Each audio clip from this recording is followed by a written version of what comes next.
તો એક મહત્વપૂર્ણ સમાચાર મળી રહ્યા છે તેની પર નજર કરીએ। મહત્વપૂર્ણ સમાચાર મળી રહ્યા છે સુરતથી। સુરત પ્રશાસનના પાપનો ભોગ બન્યું છે 2 વર્ષનું બાળક। વરિયાઓમાં ખુલ્લી ગટરના ઢાંકણામાં બાળક પડી ગયું છે। ગટરમાં બાળકને શોધવા ફાયર વિભાગની ભારે જહેમત। છેલ્લા 5 કલાકથી બાળકની શોધખોળ ચાલી રહી છે। કેમેરા સાથે ફાયરના જવાનને ગટરની અંદર ઉતારવામાં આવ્યો છે। ગટરની અંદર 800 મીટર સુધી તપાસ કરવામાં આવી છે। ઘટના સ્થળે પોલીસ અને 108ની ટીમ પણ સ્ટેન્ડ બાય છે।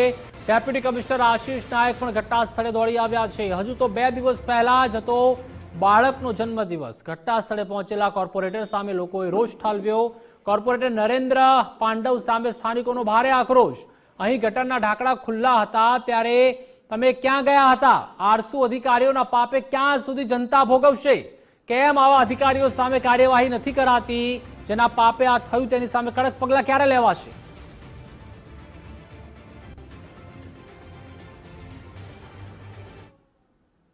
મારો છોકરો આઈસ્ક્રીમ ખાવા જતો હતો ને ગટરનું ઢાંકણું ખુલ્લું હતું તે મને ખબર નહોતી ને અચાનક પડી ગયો અંદર। બોલાવવામાં તો કોઈ નહીં હતા, આદમી 2 ઉતરા પણ એને ન મળ્યા। પછી એમ્બ્યુલન્સ બોલાવી, એમ્બ્યુલન્સ વાળાએ બધાને ફોન કર્યો।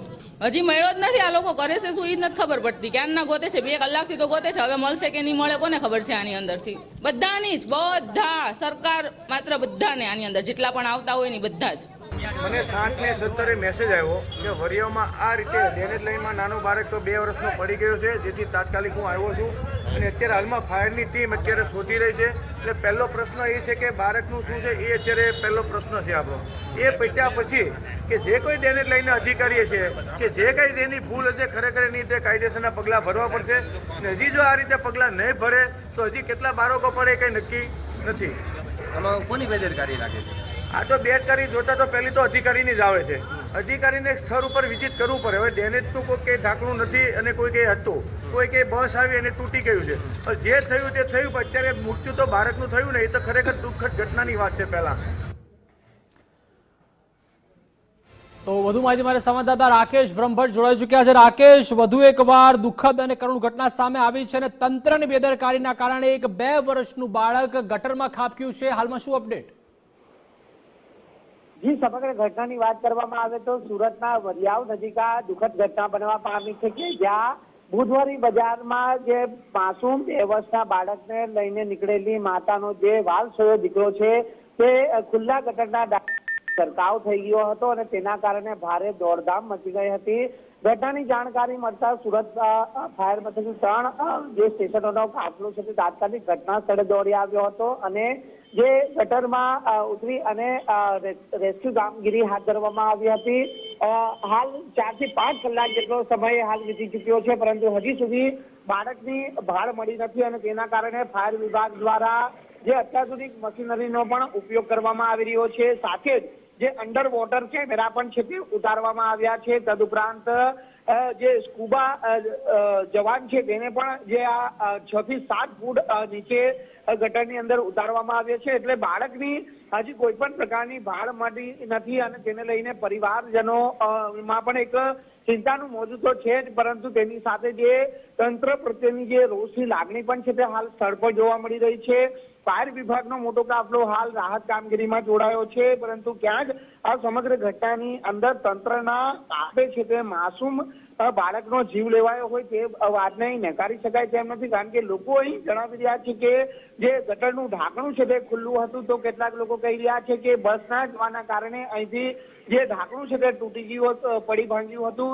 જો પડી ભાંગ્યું હોય તો તંત્રની સૌપ્રથમ નૈતિક ફરજ બને છે કે જે ગટરનું ઢાંકણું અગર પડી ભાંગ્યું હોય તો તેને તાત્કાલિક ધોરણે બદલી અને નવું નાખવું જોઈએ, પરંતુ આ પ્રકારની કામગીરી છે તે કરવામાં આવી નથી અને તેના કારણે માસૂમનો છે તે જીવ લેવાયો છે। હાલ તો પોલીસ પણ હાલ ઘટના સ્થળે પહોંચી છે અને લોકોનું જે ટોળું છે અને લોકોમાં પણ એક રોષ છે તેને લઈને પોલીસ તરફથી પણ હાલ લોકોને સમજાવવાના જે પ્રયત્ન છે તે કરવામાં આવી રહ્યા છે। હવે જોવાનું એ છે કે બાળક હવે કેટલા કલાકોની અંદર છે તે આ ગટરમાંથી મળી આવે છે। જી રાકેશ, પહેલી વાર નથી કે આ રીતની ઘટના ઘટી હોય। અવારનવાર આ રીતની ઘટનાઓ હોય છે તે સામે આવતી હોય છે અલગ અલગ જિલ્લા તેમજ તાલુકામાં અને ન માત્ર ગુજરાત પરંતુ સમગ્ર ભારતભરમાં ક્યાંક જે બાળકો હોય છે તે બોરવેલમાં ખાબકી જતા હોય છે, ક્યાંક ગટરમાં ગરકાવ થતા હોય છે, પરંતુ અંતે તો જે એક સામાન્ય માણસ હોય છે તેઓને પોતાનો એક વહાલ સોયો ગુમાવવાનો વારો આવતો હોય છે। બિલકુલ આ જે સમગ્ર ઘટના બની છે એ ઘટનાની અંદર ડ્રેનેજ વિભાગના અધિકારીઓની જે જવાબદારી ફિક્સ થાય છે એ ઢાંકણું ખુલ્લું હતું કે બંધ હતું એક તપાસનો વિષય બની રહે છે, પરંતુ ઘટના બની છે, દુઃખદ ઘટના બની છે. એક પરિવારનો વાલસોળો દીકરો કે જે 2 દિવસ બાદ માસૂમ વાલસોળા દીકરાનો જન્મદિવસ હતો. પરિવાર જન્મદિવસની એક તરફ તૈયારીમાં એક વ્યસ્ત હતો અને બીજી તરફ માસૂમ આ જ બાળકનો જ્યારે આ પ્રમાણે જીવ લેવાયો છે ત્યારે સ્વાભાવિક છે કે પરિવાર પર શું આ વીતી છે તે વીતી રહી હશે એ સૌ કોઈ લોકો સમજી શકે છે. પરંતુ આ ઘટનાની અંદર જે સ્થાનિક લોકો જણાવી રહ્યા છે કે જે કોઈ પણ જવાબદાર હોય તેની સામે કડકથી કડક પગલાં છે, કારણ કે આ એક પ્રથમ ઘટના નથી. ભૂતકાળમાં પણ આ પ્રકારની ઘટનાઓ બની ચૂકી છે, પરંતુ આવી ઘટનાઓમાંથી બોધપાઠ લેવાના બદલે તંત્રના અધિકારીઓ માત્ર પોતાની એસી ઓફિસમાં બેસી અને કાગળ પર જે કામગીરી છે તે દર્શાવતા હોય છે અને પરિણામે હાલાકી જે પ્રજાએ ભોગવવાનો વારો આવતો હોય છે. જી તો આપણી સાથે ન્યૂઝરૂમથી સંજય જોશી પણ જોડાઈ ચૂક્યા છે. સંજય, આ પહેલીવાર નથી, અવારનવાર આવી ઘટનાઓ અલગ અલગ જિલ્લા તેમજ તાલુકામાંથી પણ સામે આવતી હોય છે, પરંતુ આમાં ચોક્કસથી ફરિયાદ પણ કરવામાં આવશે, તપાસ પણ કરવામાં આવશે, પરંતુ અંતે તો એક માસૂમ અત્યારે જીવન તેમજ મરણ વચ્ચે ઝોલા ખાઈ રહ્યું છે. બિલકુલ, સુરત મ્યુનિસિપલ કોર્પોરેશનની ઘોર બેદરકારી કહી શકાય, કારણ કે માત્ર 2 વર્ષનું બાળક છે. 2 દિવસ પહેલા તેનો જન્મદિવસ હોવાનું સામે આવ્યું છે. ખૂબ ખુશીનો માહોલ હશે અને આજે જે છે તે માહોલ ગમમાં પરિવર્તિત થઈ ગયો છે, કારણ કે ખુલ્લા ગટરમાં 2 વર્ષનું બાળક પડ્યું છે.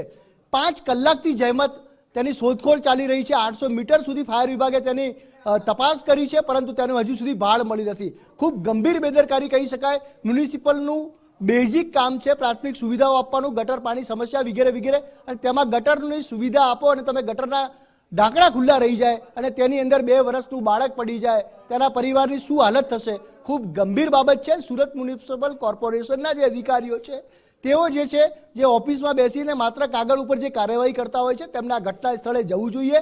આ ગટરની જે વાસ્તવિકતા છે તે જોવી જોઈએ, કારણ કે જેનું બાળક અંદર પડ્યું છે તેના માટે આ ઘડી ખૂબ જ કઠણ હશે. 2 દિવસ પહેલા તેની જન્મદિવસની જે ખુશીઓ હતી, જે પરિવાર જે ખુશીમાં તેનો જન્મદિવસ બનાવ્યો હશે, જે સમાચાર સામે છે તે મુજબ, અને હવે જે છે તે બાળક ગટરમાં પડી ગયું છે. આ ખૂબ જ કમનસીબ ઘટના કહેવાય અને સુરત મ્યુનિસિપલ કોર્પોરેશન માટે ખૂબ ગંભીર છે અને ખૂબ જ રોષ લોકોમાં જોવા મળી રહ્યો છે અને ખૂબ જ શરમજનક ઘટના છે.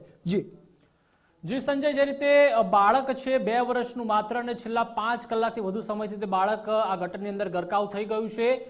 પ્રેક્ટિકલી જો વાત કરવામાં સંજય તો શું લાગી રહ્યું છે કે જે આ બાળક છે માત્ર 2 વર્ષનું છે અને અત્યારે અંદર ગટરમાં ગરકાવ થયું છે, લાગી રહ્યું છે કે તે જીવન મરણ વચ્ચે ત્યારે ચોક્કસથી ઝોલા ખાઈ રહ્યું છે, કેટલી બચવાની તેની શક્યતા હોઈ શકે છે?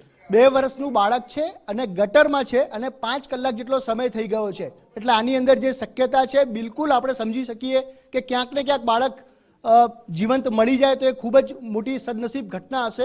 પરંતુ આ પ્રકારની જે ઘટના છે તે ખૂબ જ ગંભીર છે, કારણ કે ઢાંકણ ખુલ્લું આવ્યું અને બાળક તેમાં પડવું 5 કલાકની જહેમત બાદ પણ તેનો પત્તો લાગ્યો નથી. એટલે તેની અંદર કહી શકાય કે ક્યાંક ને ક્યાંક બાળક જે છે જીવંત મળી જાય તો એ ખૂબ મોટી આશા એના પરિવારજનોએ સેવી હશે, પરંતુ ક્યાંક નિરાશામાં ન પરિણમે તેવી ભગવાનને અમે પણ પ્રાર્થના કરીએ. પરંતુ 5 કલાક સુધી ગટરમાં 2 વર્ષનું બાળક રહે તો તેની પરિણામ શું આવશે સૌ કોઈ જાણે છે. હાલ પ્રયત્નો ચાલુ છે, 5 કલાક થયા છે. આશા રાખીએ કે તેમાં ફાયર વિભાગ સફળ થાય, પરંતુ જે ઘટના છે ખૂબ જ દુઃખ નિપજાવવાની છે ને લોકોમાં પણ ભારોભાર રોષ છે. સ્થાનિક કોર્પોરેટર ત્યાં ગયા હતા, તેમને પણ આ ઘટનાને વખોડી હતી. પ્રશાસનની જે છે ત્યાં પહોંચ્યું છે, ફાયર વિભાગ હાલ રેસ્ક્યુ કરી રહ્યું છે, પરંતુ આ કમનસીબ ઘટના માટે સુરત મ્યુનિસિપલ કોર્પોરેશનના અધિકારીઓ સીધા જવાબદાર છે. ગટર બનાવી પરંતુ ઢાંકણું ઉપર ના વાંક્યું, ખૂબ જ કમનસીબ ઘટના છે અને બાળક તેને તેના પરિવારે ભોગવવાનું આવ્યું છે. જી સંજય, આપ જોડાયેલા રહેશો તો ખૂબ જ દુઃખદ અને કરુણ ઘટના અત્યારે હાલમાં સુરતમાંથી સામે આવી છે, જ્યાં માત્ર 2 વર્ષનું બાળક છે તે ગટરમાં ખાબક્યું છે અને અત્યારે હાલમાં તો તમામ જે અધિકારીઓ છે કોર્પોરેશનના, ડેપ્યુટી કલેક્ટર તેમજ ડેપ્યુટી મ્યુનિસિપલ કમિશનર અને જે કોર્પોરેટર છે તે પણ અત્યારે આવી ગયા છે. આસપાસના સ્થાનિક લોકો પણ ત્યાં દોડી આવ્યા છે, પરંતુ અવારનવાર આ રીતની ઘટનાઓ છે તે સામે આવતી હોય છે અને તેમાં ચોક્કસથી ફરિયાદ કરવામાં આવશે, એક્શન લેવામાં આવશે, પરંતુ જે વહાલ સોયો એક પરિવારે ગુમાવ્યો છે તે કદાચ પાછો નહીં આવે. અવારનવાર જે બાળકો હોય છે તે બોરવેલમાં પડવાની ઘટનાઓ પણ સામે આવતી હોય છે. ત્યારબાદ ખૂબ જ જહેમત કરવામાં આવતી હોય છે, ફાયરની ટીમ બોલાવવામાં આવતી હોય છે, તેમજ આર્મી સુધી બોલાવી લેવામાં આવતી હોય છે. ત્યારબાદ ખોદકામ પણ કરવામાં આવતું હોય છે ઊંડે સુધી. તે બાળકને બચાવવા માટે તમામ પ્રકારની જે વ્યવસ્થાઓ હોય છે તે પણ કરવામાં આવતી હોય છે. પરંતુ જ્યારે શરૂઆતમાં આ રીતની જ્યારે ઘટનાઓ ઘટે છે ત્યારે ચોક્કસથી જે પણ વહાલ સોયા હોય છે તેમને ગુમાવવાનો વારો આવતો હોય છે. કારણ કે 5 કલાક ઉપરથી વધુનો સમય થઈ ગયો છે. ત્યારે હવે તે બાળક બચી જાય, કોઈ ચમત્કાર થઈ જાય તેવી જ ભગવાનને આપણે પ્રાર્થના કરી શકીએ.